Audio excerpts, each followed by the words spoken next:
વગર તપાસે છેડતી કેવી રીતે દાખલ થઈ? તમે જોઈ છેડતી?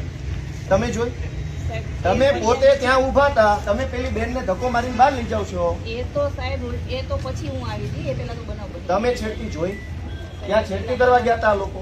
બનાવ બની. હું શું કહું, આ છેડતી કરવા ગયા હતા ત્યાં? એ છેડતી કેન્દ્ર છે? એ કોલેજ છે તો ત્યાં છેડતી કરવા ગયા? કોલેજ છે? કોલેજ છે? આ કોલેજિયન છે? તો ટેકાના ભાવની ખરીદી કરનારા લોકો ખેડૂત પાસેથી પૈસા માંગે છે, એના માટે થઈને કોઈ એમને જાણ કરી, તો આનું શું છે? આમાં એફઆરઆઈ થઈ ગઈ કે નથી થઈ? એક મિનિટ, તમે એમ કહો જ્યાં રજૂઆત કરવાની ના કરો. પ્રાંત અધિકારીને 18, 19, 20 તારીખે 3 વખત રજૂઆત કરી.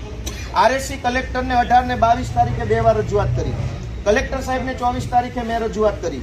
24 તારીખે સીઈઓને રજૂઆત કરી અને 24 તમને એફઆઈઆર આપી. હજુ તમે એમ કહો રજૂઆત કરો તો આ ગુંડા તમને રજૂઆત કરવા આવ્યા હતા?